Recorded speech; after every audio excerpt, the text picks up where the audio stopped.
So the markets reacted yesterday very aggressively to what Jerome Powell said. We saw everything become green because Jerome Powell actually, for the first time, we heard him say it, that they're going to consider slowing down the rate of rate increases. Now, we actually had a similar statement come out in the minutes they published just a few weeks ago, but this was the first time we heard Jerome Powell actually say that and voice that. Now, the problem with that, I think there's a lot of hopium in here, and I'm here to protect you guys. Now, I don't know what's going to happen. I left my crystal ball at home, but I want to be the voice of reason, and I want to warn you if I see a trap coming. And I fear this might be a little bit of a trap. Now, I don't know how much this ride is going to continue for, but here's the scoop.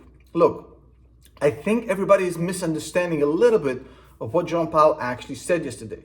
What he said yesterday is that in 2023, the interest rates will continue to go up. If he said that they're starting to slow down, that means that 2023, we're still going to have rate increases. They're going to be slower, but it's still going to keep increasing. Probably in 2024, that's where they're actually going to test out a flat. They're not going to raise, they're not going to reduce, and see what happens in 2024. So in 2023, 2024, we're going to have high interest environment, elevated interest environment, expensive money. Now look, the most important part of what Jerome Powell was talking about, I don't think was the interest rates, because we know that we're going into a couple of years of a very restrictive monetary policy. Let's put it this way, and that's fine. But the more important part that he said, and he said it multiple times, is that they're actually going to try and reach higher unemployment level, because unemployment is just too low,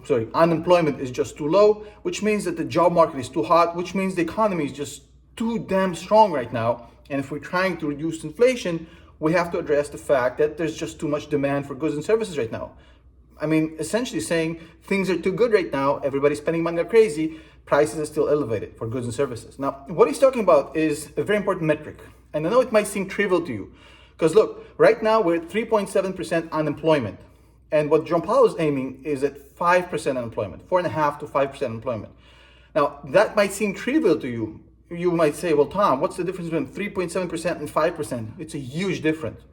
Unemployment shifts are very, very, very important. I'll explain. There's a very famous rule. I'm not going to repeat it here. It's very, very complicated, but in simplicity, essentially, if unemployment goes up above the 3-month average during the following year, 0.5% or more, that's the definition of a massive recession. Now, we might already be in a recession, so that's might be another definition of an extra recession. But what I'm saying is, what Jerome Powell is telling you is, hey, we're going to keep money expensive, and we're going to aim at 1.3% increase in unemployment over the next year, year and a half. Now, there's no way in hell that you can increase unemployment by more than 1% in a year and not cause a massive recession. And I'll explain. The Fed is selling you this illusion of we're going to try to create a soft landing. Now, their experts will tell you, well, Tom, not me, but they'll tell you, well, we can get from 3.7% to 5% super, super slow. We'll just do it little by little so it doesn't happen like within a year. But here's the problem. It's a horse shit, and I'll explain why. In history, I don't know why I said it like in history, if you go back all the way to the 1970s, all the way to now, in the last 50 years, unemployment has never gone up slowly or go down slowly. Unemployment is an extremely volatile thing. It either goes up sharply or goes down sharply. It doesn't move slowly. Go back and check me on this. Go on Google, research this. Unemployment never, ever, ever just slowly goes up or slowly goes down. It's very violent moves. So they're telling you, hey, we're not going to cause this violent move. We're going to slowly get it to happen. But the problem is, in the past 50 to 60 years, that has never happened.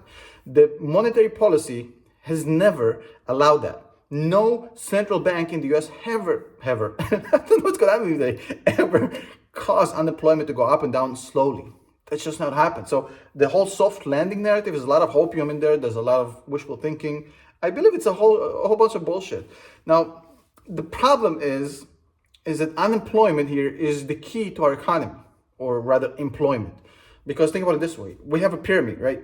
People go to work, they get paid, they use that money to spend on stuff they need economy does better, and then the businesses that get that revenue, they hire more employees because their business is doing better, so more employees have more money, etc., etc. There's a very nice cycle. That's why Christmas and all our other celebrations are basically intended to boost the economy. Christmas, I think, one of the most smartest holidays out there. The problem is that if you cause unemployment and if you cause sharp rate of unemployment all of a sudden, you put a monkey wrench into the system. People spend less because they're not secure in their job. Businesses fire people because there's not as much income, and it starts a vicious cycle. And the Fed officials, they keep telling us, well, everything is fine. Look, people are still spending like crazy. Don't forget, we have pumped $4 trillion into this economy. $4 trillion. That's the whole pandemic cash dump that we had. So that money is still working its way through the system. So that's why you see a lot of spending. I showed you metrics like the disposable personal income and the rate of savings out of the disposable personal income. People are running out of their savings, but the money is still in the system. So it's working its way through the system. The problem is that the Fed is selling you an illusion, and I'm just afraid that a lot of people will get caught up in this rally or the next rally. I don't know how many more rallies we're going to have. Might have a few. But if I'm looking at 2023 as a whole year, I'm very, very pessimistic. I think a recession is not only unavoidable, it's going to be very, very violent. So I'm staying the hell away, and I'm very, very careful from this market. I know you guys see these dips and you see these crazy rallies, and it's really enticing, and there's a lot of FOMO. But I'm just here to warn you that things are not going to get better long term for a long while. So unless the economy and the stock market will be completely uncorrelated, which I don't think they will, I think the stock market long term is going to have a lot of painful times ahead. And I would be very, very careful from jumping on these rallies. Again, might make a lot of money, might not, I don't know, just my opinion, might be wrong, might be inaccurate, might be remedies of amendment. As always, don't click nothing, don't miss nothing, don't buy nothing. See you next video.